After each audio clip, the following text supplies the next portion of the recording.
Me too. Giancarlo Stanton still available.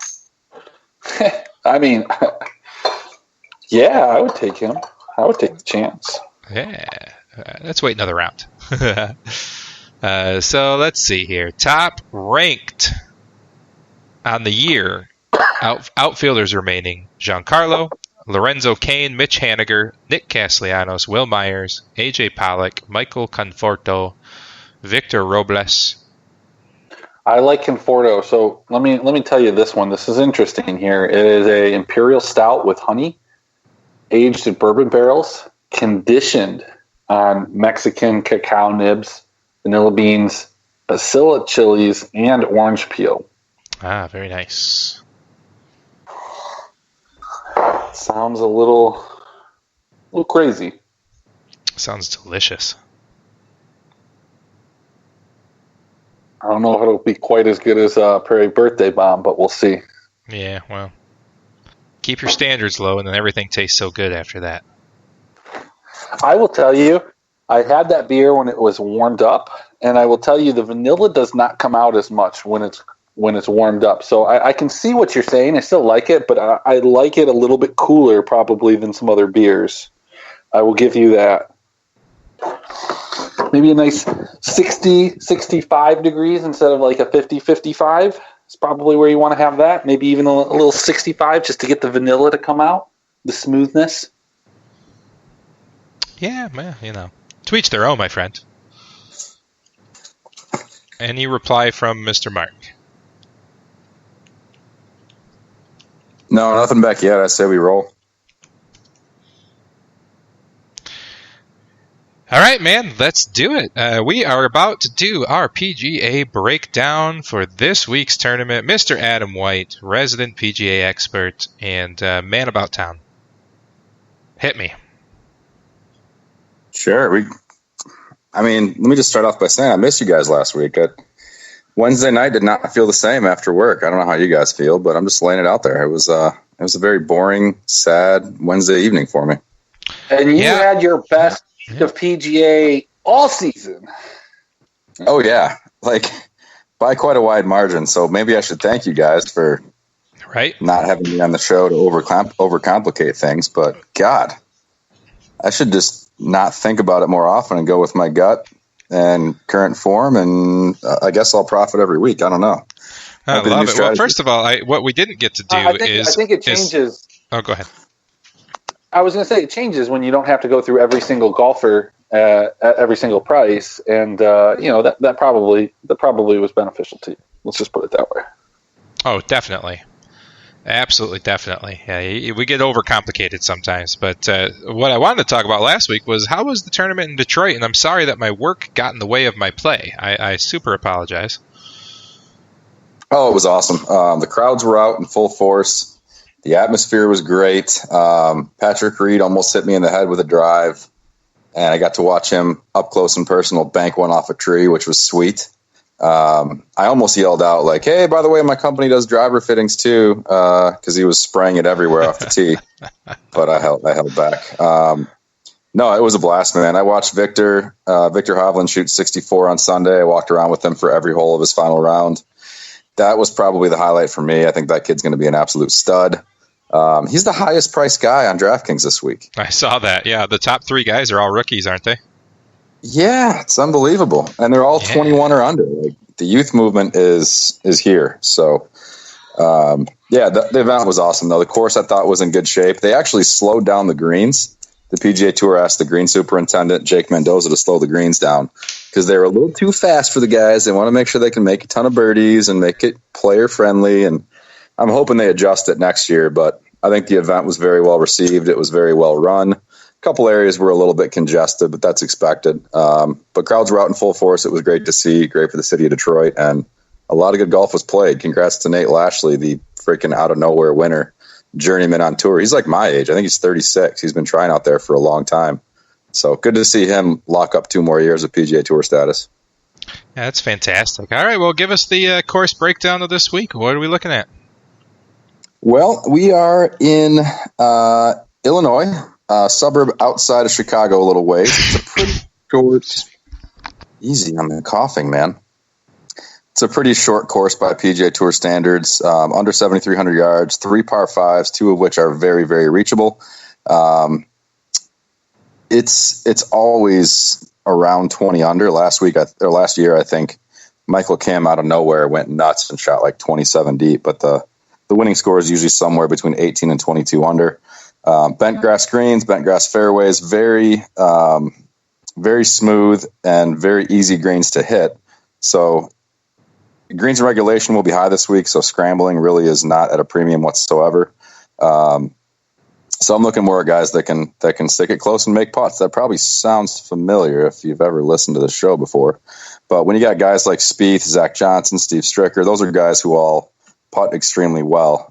You got to keep it in play off the tees, but there are going to be birdie opportunities for anybody who's hitting it reasonably well. You just got to have the guys that are able to capitalize on those and make some birds. So should be a fun week. Defending champ Michael Kim is here again. Has not made a cut since last year at this event after winning by like 9 shots. Unbelievable stat. That's about it. Yeah. TPC Deer Run, 72-68, par 71. Shortest par 4, 3 par 5s, and let's roll to who we like. So this is definitely going to be a low-scoring affair. From what I was reading earlier, emphasis on putting kind of big this time. Yeah, I mean, I touched on it a little bit, mentioning Spieth, Zach Johnson, Steve Stricker. I mean, those guys all roll the rock really well. At least Zach Johnson used to. So yeah, there's definitely a correlation there between great putters and guys that win here and succeed here. But we talked about it plenty of times. Like it's a very volatile stat. So week to week, putting can come and go. There are some guys I like a lot based on their last week's performance who maybe didn't capitalize on the greens that I think have a good chance to this week. So, but yeah, very, very low scoring. The field this week is weak. It is very weak. There are no players inside the top 50 in the world rankings at this event. The only saving grace is the young guns, the guys we talked about, Victor Hovland, Colin Morikawa, Matthew Wolff, the young studs that are kind of up and coming. And then Joaquin Niemann. Those 4 guys are at the top of the price list on DraftKings, and they're all 21 or below. Like it's unreal how young these kids are, but they're not afraid. So looking forward to talking about those boys. I dig it. Well, I am in the middle of doing a quick sign-up for my son for his driver's training live driving hours. So why don't you go ahead and tell us about these top 3 young guns at the top and why maybe DraftKings has jacked their pricing up, because I understand Mr. Wolff won last week. Yeah, Matt Wolff, I guess we didn't really touch on that, but just a quick recap last week. Wolff making the clutch eagle on 18 to knock Bryson and Colin Morikawa out by a shot, both of whom I had in my lineups, so I was kind of rooting against him. It could have been a huge week, but it was still good. Kudos to him, though, man. He did what he had to do under the gun, made a 30-footer from off the green on 18 to win by a shot at 21 under. We got Victor at 10-9, Colin Morikawa at 10-7, Matthew Wolff at 10-5, and Joaquin Niemann at 10-2. That's it.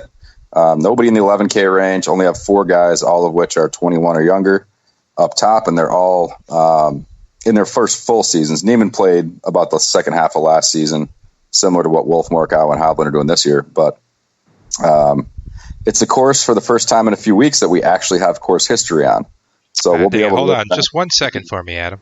I apologize. We have our draft pick up here, Chris, and I picked Nomar Mazara because we ran out of time. So we got 1 minute left. We've got 1 outfielder spot left, 1 third base, 1 first base to go. Give me the players. All right, going to first base here. Top players in the first base: Matt Carpenter, Jesus Aguilar, Profar. Hunter Dozier, is he available? No, sir. Okay, wait, go ahead. Keep going. I think I just saw him. Nope, I didn't. Yes, it is. Yep, he is. I took him. All right, carry on, Adam. All right. Sorry about that. No worries. Now you killed my train of thought. No, so I know. I was signing up my kid. It's a thing you have to sign up right at 8 o'clock. So signing him up for that, and then I missed that. We missed our turn. So yeah, sorry. Yeah. No worries. So we've actually got course history to go on this week for the first time in a few weeks. There is a certain type of player that actually succeeds here that doesn't always have a chance to at every course. So we'll be looking at some of the Johnson Wagners and the short knockers of the world that may actually have a good shot here. So I think it's going to be an interesting week. I think roster construction is going to be really the key to the week, because I still think a lot of guys are going to play at least one of those top three guys, if not two of them, just because of their recent play and recency bias kicking in. So I'm actually going quite contrarian this week leading into the British Open next week. So you want to kick it off with who we like above 10K? You want to start above 9K? Because we've got 8 or 9 guys down there in the 9K range too. Well, let's just start with 9K and above. We'll start with that range, since we're missing the big heavy hitters this week. Yeah, I mean, these guys might be considered heavy hitters by, who knows, next year at this time, maybe even sooner than that, maybe by the Masters next year. But at this point, they're still PGA Tour rookies. They played great last week, but no one in the field had played that golf course before, with the exception of maybe a couple. But there was not that course knowledge advantage that you may have from playing the event in years past. So I do like some of the guys that have actually played here on multiple occasions in the past, who are priced kind of below where these top three guys are. They're talented. They could certainly come in here and succeed and prove me wrong. But the only guy that I'm loving above 10K is actually Neiman, who's coming in with great form. Didn't have a great Sunday last week, but 2 great starts before that. And he finished top 25 here last year. So he's at least played the course in competition. He's got 4 rounds in under his belt. In the 9K range, you get down to some more of these journeymen, like your Lucas Glover at 9.8, Zach Johnson 9.6, Charles Howell at 9.5, Harmon at 9.4. Some of these guys that have played this course many, many times, and some of them have really succeeded here in the past. Those are the guys I'm looking more at here in the top of the range. You're going to go a little bit more balanced, because I think the 6K range is just garbage for the most part. Glover played great on Sunday last week, but the guys I'm liking in this range, I like Chucky Three Sticks, like Brian Harmon. Honestly, those are kind of the guys I'm focusing on in the 9K range. Glover's coming in with good form, but he's never played particularly well here. I think a lot of people will be on him because he played so well last week, especially on Sunday. And then Sung Jae just below him at 9.7. He's just been really consistent. I just don't see him continuing the run. He might finish top 25 or something, but I don't see him finishing with an elite top 10 this week. My boys in this range here are Neiman. He's probably my number one top salary guy. Brian Harmon. I like a little bit of Ryan Moore. I like Sam Burns a lot. Yeah, Burnsy was on my squad last week. Another young gun, kind of going overlooked, but yeah, he came on tour at an extremely young age. Showed really well playing with Tiger last year. I think it was at the Valspar or the Honda, one of the two. So he's shown he can play on some pretty big stages. I think he shot 7 deep last week on Sunday.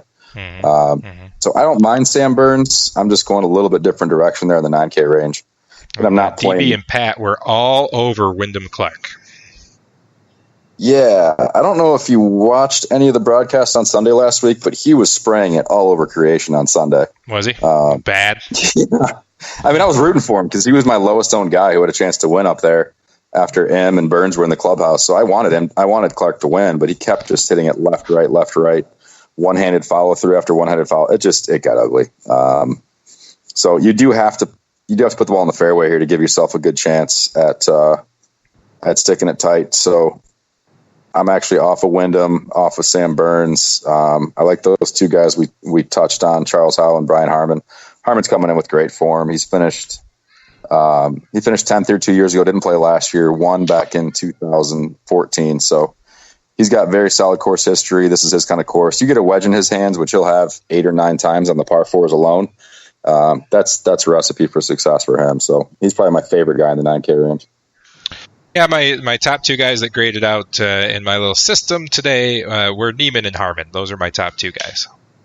You got a system. I got a system, brah. Nice. I like you're getting really advanced with your research now. It's ugly, but it's a system.